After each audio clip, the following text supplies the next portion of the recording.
Support for Radio Friends comes from Homestead Senior Care, providing trustworthy, kind-hearted senior home care services in your loved one's home. All caregivers are thoroughly screened, extensively trained, professional, and reliable. Homestead is all about providing the highest quality home care service to fit you and your family's needs. Plus, if you would be interested in becoming a caregiver, they offer great part-time positions. Give them a call at 573-442-4333 or check it out at homestead.com.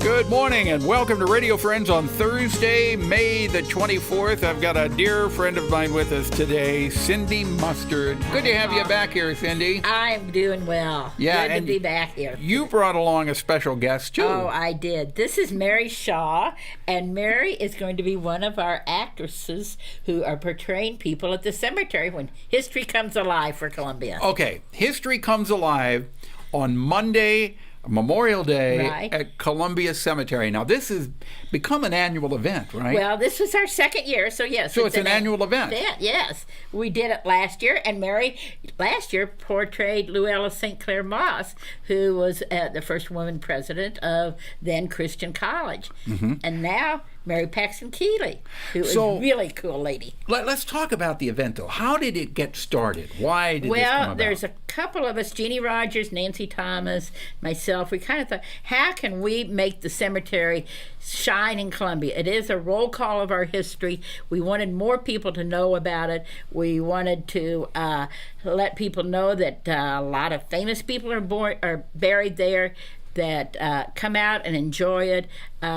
Grant school kids are next door. They use it. It's a place to contemplate, to be, respectful, but it's also a place to learn about the history of Columbia. Isn't the Columbia Cemetery one of the oldest businesses It is the oldest business in town. Columbia Cemetery is the oldest business in town. We will be 200 years old in 2020, and we got started actually when it was still Smithton before it changed the name to Columbia.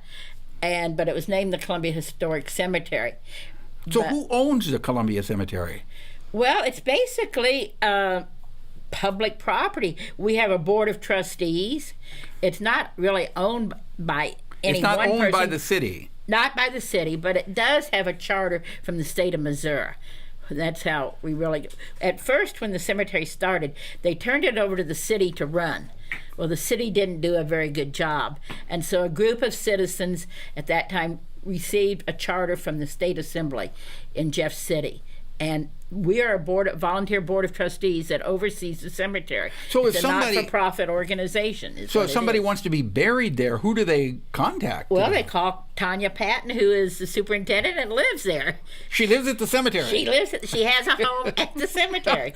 Okay, so there's a lot of history in the Columbia Cemetery, and anybody who was a who's who in Columbia is buried there, right? Exactly. At least those 1900 and before, and maybe many after that. Yeah. So what will be going on this Memorial Day? Oh, I think we're going to have a wonderful day. We open at 1 o'clock. We are starting with Richard Mendenhall is going to do an opening ceremony. He will be portraying a gentleman from the 1850s, kind of talking about the cemetery, why it's there, why we want you to visit it. And then Michael Strawn is going to sing the national anthem. And then by 1:30, we're going to have 7 different people being portrayed. And everybody who comes, you can go to each of these or walk around the cemetery. We don't want everybody to go to the first person that they come to, but, kind of meander around. So how will people know where to go? Well, we will have maps. We will have times. For instance, I think you do your act, 4 times? 3 to 4 times? 4 times. So it's being repeated throughout the afternoon. Okay, now you said you open at 1 o'clock, but the cemetery actually is open before that. Oh, yes, the cemetery, and it's very much so because we do have a table there throughout the Memorial Day holiday, starting on Saturdays, because a lot of people come and pay their respects and bring flowers, and so... Is Jane Froman buried at Columbia Cemetery? Yes, she is. Yeah. She's buried on Switzerland Avenue and not too far in on the cemetery. Okay. So now, Mary Shaw, you are portraying Mary Paxton Keeley, right? Yes. Tell us a little bit about her. She was quite an extraordinary woman. She was the first woman to attend the journalism school at Mizzou. The first woman to attend journalism school? Yeah, and graduate. From Mizzou? Yes. What year was that? 1910. 1910. Okay. I wrote her up. You weren't around in 1910, though. No. All right. So what else do you know about her? She founded the Art League here. Okay. She did a whole bunch of journal. She was the first woman they had at the Kansas City Post in Kansas City.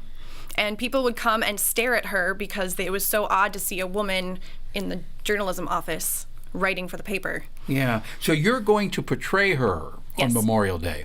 Will you do a little bit of your portrayal right now? Sure. Okay, so here is Mary Shaw portraying Mary Paxton Keeley. They looked like ants. All the people down below, they looked like ants. Why? Because I was 300 feet in the air swinging on a plank board, like the kind you tie to an apple tree branch with rope. How did I get up there? Well, journalism is the best career in the whole world. You see, it was 1910, and I was 25 years old, and I was literally 1 month into my job at the Kansas City Post. The Army was demonstrating a man-carrying kite, and I was out to cover it. As soon as I saw my opportunity, I raised my hand, rushed over to the officers, and said, "I'll do it." After what seemed like forever of them staring at me, they were very confused. They sent me up for a ride I will never forget. Oh, that's good. So Mary Paxton Keeley went on a man-carrying kite? Yeah, it was basically a paraglider. And she actually found some elastic to tie her skirt down so her skirt wouldn't fly all over. So she probably was the first woman then to go up in the air like that. Mm-hmm.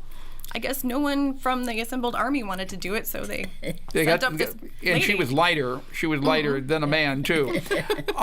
You said the Kansas City Post. Was the Kansas City Post? Was that what became the Kansas City Star then? I believe so. I think so. Yeah. I'm not sure, but So that was in 1910. yes. All right. It really sounds like a fascinating day. Cindy, it will be. How many hours will you be there? We will be there from 1 to 4. Last year we thought we'd have 200 or 300 people. Over 800 showed up. We will have trams to take people from parking lots that are basically open that day. Remax parking lot across the street, the library parking lot. There's a small parking lot next to us. So we'll have trams to get you to the cemetery. If you're not able to walk around, we'll have some little trams to take you around. But it's really to visit with all of the characters we're portraying. We've got some really great people doing it. Kevin Crane was a favorite last year, and Judge Crane will be portraying Odon Guitar. Ed Hansen was great last year. He's back, along with 2 other actors from Talking Horse. Okay. So we're going to be out there. We're going to have food trucks. The whole thing. It'll be a Monday, Memorial Day, Columbia Cemetery in Columbia. Come out and have a great time. Watch history come alive in Columbia. Thank you so much for Thank coming you. by. It's Thank our you. pleasure. Drop me an email, pepperp@missouri.edu. Bye-bye.